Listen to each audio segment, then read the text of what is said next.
was over the Lone Pine Motel. Gustav and Emily had been driving for hours when the storm forced them off the road.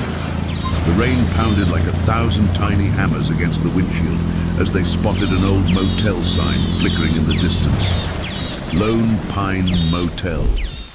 They exchanged a glance. Something about the place felt wrong. They were miles from the nearest town, and their gas tank was nearly empty. Thunder rumbled overhead as Gustav gripped the steering wheel, scanning the roadside. "We don't have much of a choice," he said. Emily pulled her red hoodie tighter around her shoulders, nodding reluctantly. Arrival at the motel. The building stood in eerie solitude, its neon sign buzzing faintly. The surrounding pines loomed over it, their branches clawing at the sky like skeletal fingers. The place looked abandoned, yet the sign still glowed dimly. As Gustav stepped out, the wind howled around him, carrying a damp, musty smell.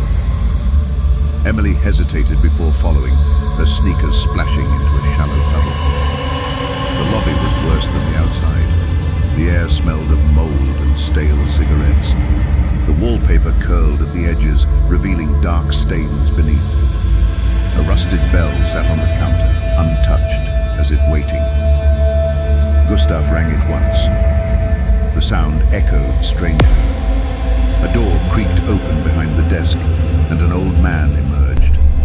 His face was pale and deeply lined, his grin unsettlingly wide. His sunken eyes studied them before he rasped, "Room 6.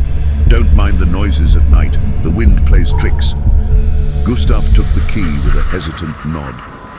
Emily exhaled, uncomfortable. Something about the old man made her skin crawl. The room was just as eerie. The dim light bulb flickered weakly. The bedspread was old, floral patterned and slightly damp. A large, cracked mirror hung on the wall opposite the bed, reflecting the distorted shapes of their tired faces. Emily sat on the bed and let out a deep breath. "This place is awful." Gustav smirked, though his expression was tight. "At least it's dry." As the storm raged outside, the wind whistled through unseen cracks, making the walls groan.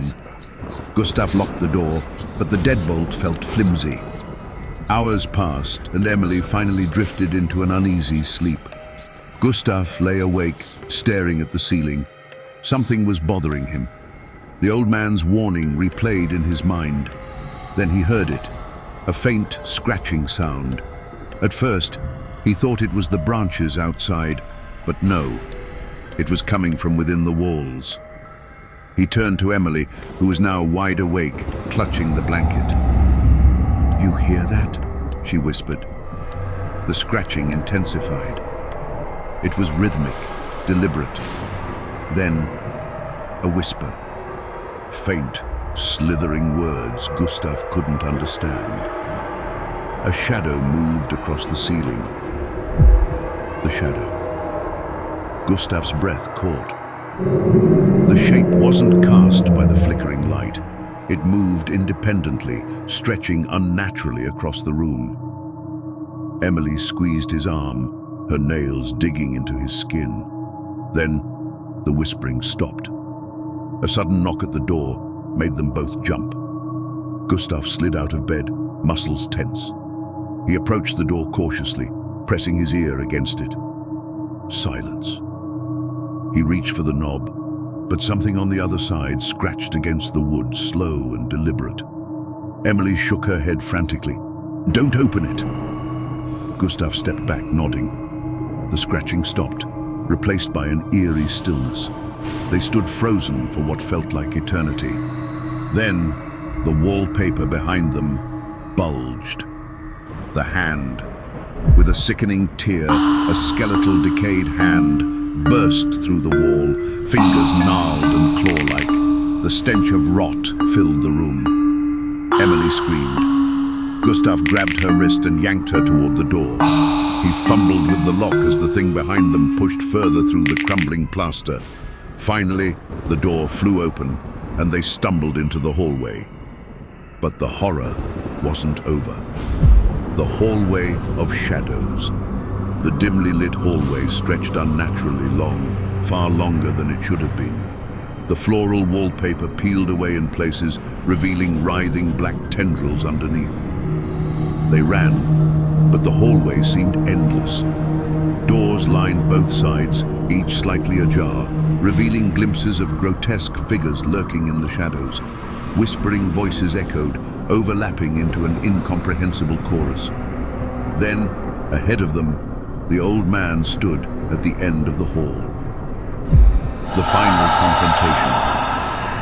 His smile was wider now, impossibly so, stretching beyond human capability. His eyes were black voids, his presence warping the air around him. "Leaving so soon?" he whispered, voice layered with something inhuman. Gustav grabbed a nearby lamp and hurled it at the figure. The moment it made contact, the old man shattered into a swirling cloud of darkness. Without hesitation, they ran, their feet pounding against the damp carpet. The front door loomed ahead, just within reach. The escape. They burst through the door into the storm. The moment they stepped outside, an unnatural silence fell. No wind, no rain, just an eerie stillness. Emily turned back and gasped. The motel was gone. Nothing remained but an empty field, shrouded in thick mist. Their car sat untouched, headlights still on. Gustav and Emily stood in disbelief, their chests heaving. "It was real, wasn't it?" Emily whispered. Gustav didn't answer. He simply took her hand and led her toward the car. Whatever had happened, they were never speaking of it again. But as they drove away, the wind carried a final whisper. "Leaving so soon."